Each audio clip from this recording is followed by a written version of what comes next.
I would say most nights we are able to convince somebody that they're invisible on stage in the theater, and it's a very exciting thing. So people leave kind of feeling like, geez. I am here today with Mr. Justin Willman, the world, I'm going to say the world's greatest magician. The world's greatest magician. Oh, hands down. Wow. Yeah. Wow. I don't even need to see the other contestants. I'll take it. I didn't even know it was a competition. This is great. It's like Eurovision, but it's world's greatest just magician. Me. I'm the only judge, and that's how it is. Justin, honored to be here with the world's greatest journalist. Thank you. I appreciate that. Yeah, that's very kind of you, and I'll tell my editor you said so. I'm very excited that we're able to chat today. It's fun, and you are have recently partnered with ''𝐒𝐿. 𝐒𝐿. I sure have. Puffed. 𝐒𝐿 Puffed. Honestly, I've been on tour a lot lately, okay. And I put I get to pick what snacks I put on my rider. So I partnered with 𝐒𝐿 Puffed ahead of National Cheese Day. As we all know, our calendars are circled. Everyone loves cheese. I've loved 𝐒𝐿 since I was a kid. No joke. I discovered Puffed. I was like, I love these. I put them on my rider, so I eat them. It's in my backstage snacking. And then I got to partner with them and get sent a bunch of Puffed to come up with magic tricks with. It's kind of, I love my job. You know, these kinds of moments where you're like, I can't believe this is real life. Yeah. I have a jar of 𝐒𝐿 Puffed on my desk here. Okay. Steven. Okay.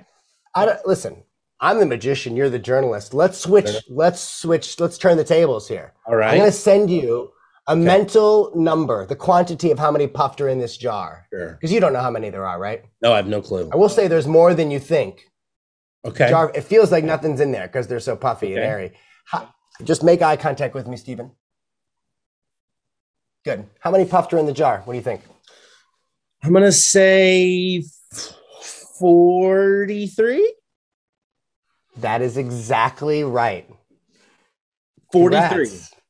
It's exactly 43. I got it. I thought that looked like a 43. And if I'm the journalist now and you're the magician, I of course have to fact check. Okay. So one. Okay. Well, Yeah. Oh, 43. Look at that. On the dot, dude. That's amazing. That's what I'm talking about. I just got magic for human. You're a human who just got magic. What's great, by the way, I'm super fun at parties because you could take one Puffed and you just toss it in, and there's nothing sadder than somebody getting the last one. So that's why, there's always always more to go around. That's perfect. That'd be great for communion. Great for communion. So let me ask you a question, Justin. Original. Hold on 1 second. I'm sorry. Okay. Oh, more. You got to have the bag. You need the. I've got my team on the ceiling here, and they're just dropping. Did you do anything to my play? There's not going to follow me, is it? No, it's not going to follow you. Look up. You can look up, but yeah, people. By the way, you don't need to be a magician with a magic pan to do tricks with Puffed. You can go to the store, buy a bag. There's so many cool, simple Puff tricks. I put on all my social networks. You can learn these and really blow people's minds. Best tricks are tricks with food. No joke, hands down, because everyone's kind of like, I'm interested. What's he gonna do with the food? So grab some Puff, try it out. And they just want to eat them. They want you to do the trick. They're like, okay, now pass me some. Okay, so here we go. That too. Here's my question. So original 𝐒𝐿 Puffs, right? So I'd like you to tell me, I'd like you to compare the two by comparing them to magic tricks. Okay. What is the classic 𝐒𝐿 magic trick, and what would its evolution be? The 𝐒𝐿 Puffed. Interesting. Okay. I will say the classic 𝐒𝐿 is an iconic staple, legendary. Yeah. Often associated as one of the potentially the most famous, greatest tricks or snacks ever. 𝐒𝐿 is sawing a lady in half. Okay. That is a classic. Yeah. All right. Yeah. Just, it's what people think of. People think I'm a magician. They're like, can you cut me in half? So people say, hey, I'm hungry. You got any snacks? They say, do you want some 𝐒𝐿? Okay. That's right. I would say the Puffed would be and this is going to be, I'm going to be referencing one of my own tricks, Sure, would perfect. be convincing someone that they're invisible. It's a little more kind of like out of the box, revolutionary. Yeah. You know, it's like just as a trick, as a magic video clip gets shared, you know, around, I think, you know, it's very addictive. Yeah. It gets spread all over the place and people just love it. They can't get enough. So I'd say that's, if we were doing metaphors, which we are, because that's what you challenged me to. I did do that. You took it very well. I took it, ran with it. And that is, I mean, that is the trick that I think a lot of people think of when they think of you, they think of Magic for Humans. That trick is insane. Is it harder to do something like that where you are trying to get into someone's head, make them believe something, create a scenario, than it is to do just like a, here's your card? You know, here's what's funny is that every time I try to like do something that's like that, psychological, where you're like, you're going to make someone believe something that, why on earth would an adult ever believe that? Mm-hmm. I'm always surprised at how well psychology and magic can combine to make people believe impossible stuff. I think, you know, doing sleight of hand, you know, growing up cards, coins, or, you know, whatever, or, you know, puff, like when people know you're a magician, they're kind of like, oh, okay, that's nice. Wow, amazing. But when you can like basically pull the rug out of someone's mental, you know, state of what the world is, what is gravity, etc., it's pretty intense. And I'll say, like, I'm always amazed at what I can get away with messing with people's heads. I think about that, and speaking of food, so I think about the I think the greatest trick you ever did was when you convinced the gentleman to eat the Twinkie off the ground, off of just sidewalk. I was like, wow. Yeah. I mean, it didn't take much at all. I mean, he just popped that right in there. I will say there's something about when you have a camera rolling and you're like, hey, do this.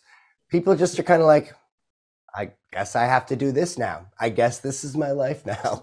So I will say it's much easier to convince people to eat these wherever they might be than it is to deal with food on the ground. But that was a blast to do that. And I just got off tour.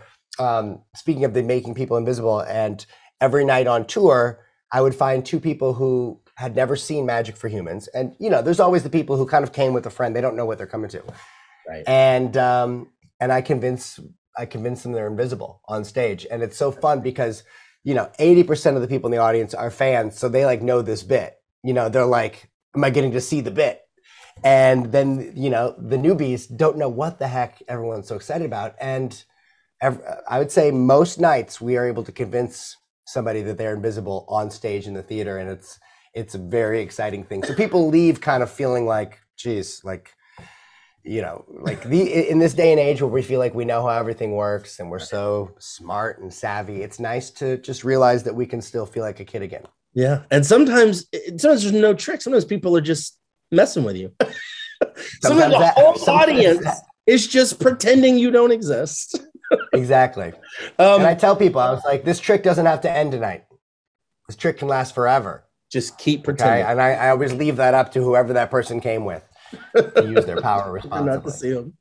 Okay, we've talked a lot about food, and I want to ask, because I heard that you are going to be a judge on Iron Chef, the legend, the Iron Chef legend. Am I saying that right? Yeah, I cannot wait. I was very lucky to get to eat some of the best food I've ever had in my life. My wife was all my friends very jealous because I love food. I'm not like a chef. But I've got friends who are like way more qualified than me to be that culinary expert. But I guess I do better magic tricks at the dinner table. So I got invited. They didn't. It was awesome just to get kind of wowed and dazzled. I think people are going to really love it. Like when you're dealing with the best in the world, you know, versus, I love Nailed It. I was also a guest judge on Nailed It. Very easy to come up with constructive criticism. When you're talking to the greatest chefs in the world, whose restaurants I can't even get into, I don't even know what to tell them. I was like, this is the best thing I've ever had in my life. But maybe more salt. I don't know. I don't even know what to say. So it was an incredible day. I'm excited. I think people will see see how starstruck I am in my eyes. Well, I'm very much looking forward to it. I know everybody else is too. And I know that you got to go. I don't want to keep you too long. I'd like to ask, can you give us any update on Magic for Humans season 4? Is there any news there? Well, I'll tell you, like, because, you know, pre-COVID, I was very excited to get back to the streets and do close-up magic and boop people on their noses, and wasn't able to do that. So we have a brand new iteration, a brand new project coming to my Netflix Magic fans very soon that I'm very excited about, and that it's kind of what I'm working on all day, every day now. You know, scarf and cheese it puffed, trying to invent new tricks, convincing dudes they're invisible. That's my life. Yeah. And then eating Curtis Stone's Wagyu. It's been a good time. But yeah, fear not, more magic coming very soon. I can't wait to tell you more. So much magic and delicious food, man. I am so grateful to you, Justin. Thank you so much for taking time to chat today. I'm going to run out now. I'm going to grab a bag of Cheez-It puffed. I probably won't get any of the Wagyu, but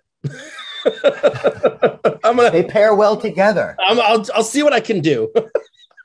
I mean, no joke. I bet you, you know, you could do a puffed and crusted salmon or something. Oh god! Yeah, I bet somebody like Gordon would hate me for that. Now I'm hungry for lunch. Hey, that's what you know. What, we'll break here. Let's go do lunch.